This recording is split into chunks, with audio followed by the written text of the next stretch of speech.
Spike Lee did a version of the film version of the play. How did he get involved? And since that was filmed in Steppenwolf, do you feel like the play has changed now from what the movie is?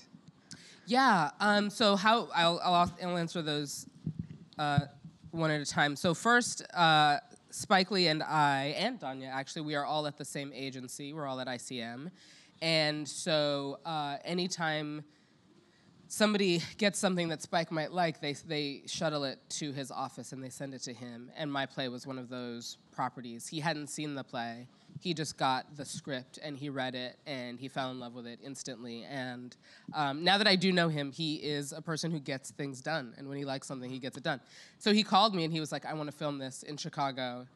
And we ended up, and then like 5 weeks later, we were filming it in Chicago. So Steppenwolf, by that time, the production had closed.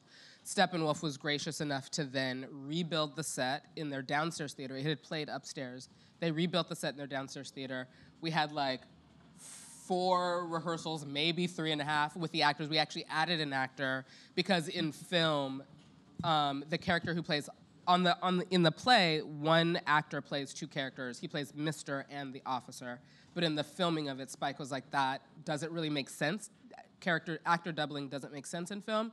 So we added a 4th actor, Blake DeLong, who literally jumped in, had 3 rehearsals, played the officer. Like Danya said, I think she mentioned, Spike made a few changes to the script where he made it specific to Chicago. He, obviously after having done Chirac, he wanted to address Chicago and the tone and the atmosphere and the violence potentially in Chicago as well. So he made it very specific to that place. They brought in 10 cameras. We brought in an audience from the south and west side of Chicago, so that was another huge difference. It was a primarily African-American audience for the filming. So it's up now on Amazon Prime. And yes, the script has changed since that production. But the way I think about it, for me, it's like, usually when you have a play up, it's very ephemeral. It's there and then it's gone and nobody's ever gonna see it. Maybe the theater will do some wide-angle archival footage just to film it. But I'm like, my archival footage is Spike Lee, and it's on Amazon. So the fact that he captured like the world premiere of my first professional play is just, I mean, literally when he called me, I was just like, oh my God. Like, how does that happen? Hello, Spike Lee. Literally. And then he got on a plane and took me to dinner. And I was like, you're here. We're eating pasta.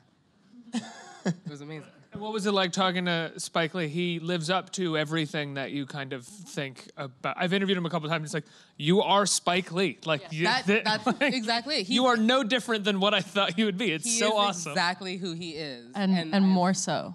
And so much integrity. So much integrity with that. I love it. I, since then, have worked on him. I was in the writer's room for She's Gotta Have It, so now I kind of know him on a daily. But yeah, he's exactly who he is, always. And he gets the work done. He makes excellent work at just his ability to just keep working is amazing to me. I have so much respect.